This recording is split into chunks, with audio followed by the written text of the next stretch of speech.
যে কোনো কেক দেখলেই কিন্তু মনটা খুব আনন্দে নেচে ওঠে, মনে হয় কারোর বার্থডে এসেছে।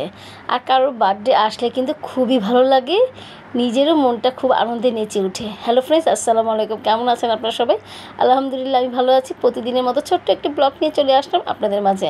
বন্ধুরা, আজকে আমার হাজব্যান্ডের বার্থডে, তো আমি দুটো জিনিসের আয়োজন করেছি তার জন্য। তাকে সারপ্রাইজ দিয়েছি আমি।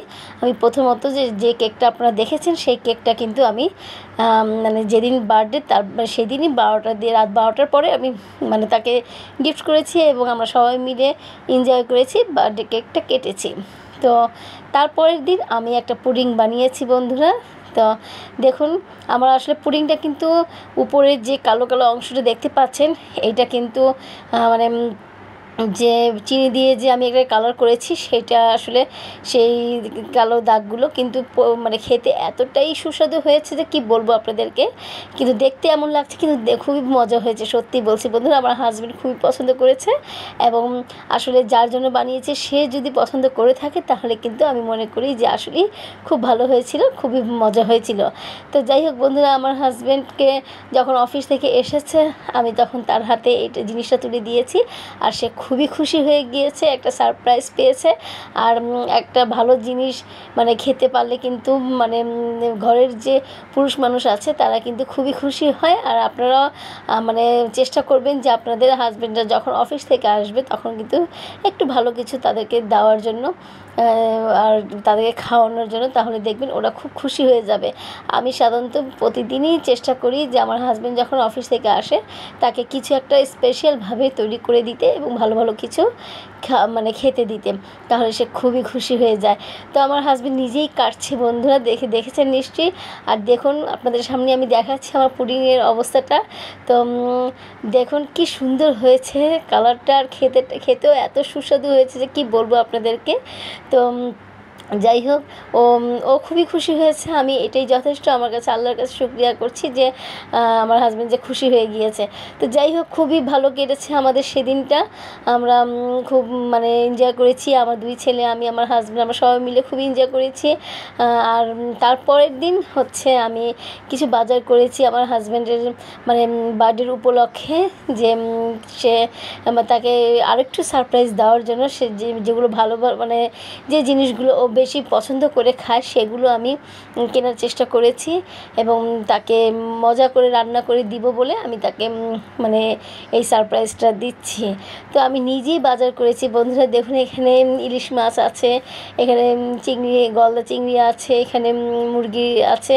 তো বিভিন্ন রকমের আমি যতটুকু পেরেছি আমি আমার মতো করে বাজার করেছি। তো সেই দিন আমি খুব রান্নাবান্না করেছি। আর বন্ধুরা, এই মাছও আছে, এটা হচ্ছে পাঙ্গাস মাছ। পাঙ্গাস মাছটা আমি সাধারণত আমার বাচ্চাদের জন্যই নেই, সবসময় আমার বাচ্চারা খুবই পছন্দ করে থাকে। পাঙ্গাস মাছে ভেজে দিলে ওরা খুব সহজভাবে খেয়ে নিতে পারে। তো অন্যান্য মাছ দিলে ওরা আসলে যেমন একটা খায় না। সরি, এটা আসলে পাঙ্গাস মাছ না, এটা হচ্ছে বোয়াল মাছ, ঠিক আছে? তো বোয়াল মাছ আসলে আমি ভুলে বলে ফেলেছিলাম। তো আপনারা নিশ্চয়ই দেখেছেন যে এটা হচ্ছে বোয়াল মাছ। তো আমি খুব খুব মজা করে আমি বোয়াল মাছগুলো এবং চিংড়ি মাছ সব কিছুই আমি রান্না করেছি সেদিন। খুব মজা করে খেয়েছে সবাই, আমাদের পরিবারে যারা যারা ছিলেন সবাই আমরা খুবই মজা করে খেয়েছি। তারপরে আমরা খাওয়া দাওয়া শেষ করে রাতের বেলা আমরা একটু বের হয়েছি হাঁটার উদ্দেশ্যে। আমার বাসায় কিছু গেস্ট আসছিল, আমার বোনরা আসছিল।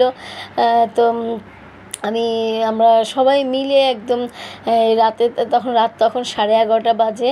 তো আমরা বাসায় যেতে যেতে আমাদের প্রায় 1টার উপরে বেজে গিয়েছিল। হ্যাঁ, তো আমরা খুবই এনজয় করেছি। তো সবাই আমরা একসাথে রাস্তায় বের হয়েছি, একটু হালকা পাতলা খাওয়া দাওয়া করেছি রেস্টুরেন্টে যে। আর তারপরে আমরা রাস্তায় খুব মজা করেছি। আপনারা নিশ্চয়ই ভিডিওর মাধ্যমে দেখতে পাচ্ছেন আমরা কি করছি। হ্যাঁ, আমার ছেলে কি একটা ছবি তুলবে সেটার জন্য সে খুব বারবার শট দিচ্ছে। তো খুবই মজা করছি, সবাই হাসাহাসি করছি। তো আসলে কি জানেন, মানে আত্মীয় স্বজন ছাড়া কিন্তু জীবনটা আসলেই একদমই কেমন সাদামাটা হয়ে থাকে। জীবনে সুন্দরভাবে বেঁচে থাকতে হলে অবশ্যই আত্মীয় স্বজনের দরকার হয়। আত্মীয় স্বজন নিয়ে বেঁচে থাকলে কিন্তু জীবনটা খুব সুন্দর হয়ে যায় এবং আপনি আপনার জীবনটাকে উপভোগ করতে পারবেন। কিন্তু একা একা কখনোই জীবন উপভোগ করা যায় না। আপনার পরিবার পরিজন আত্মীয় স্বজন সবাই মিলেমিশে যদি আপনি একসাথে কোথাও ঘুরতে যান, কোথাও বেড়াতে যান, তা দেখবেন যে যে মজাটা আপনি পাবেন একা একা ঘুরতে যাওয়ার কিন্তু সেই মজাটা একদমই না হয় না। ঠিক আছে, তো যাই হোক, আমি আসলে আপনাদেরকে বলতে যাব, যারা একা একা থাকতে পছন্দ করেন তারা আপনারা ট্রাই করে দেখুন যে আত্মীয় স্বজন নিয়ে পরিবারের সদস্যদের নিয়ে কীভাবে কত মজা মানে কীভাবে কত সুন্দরভাবে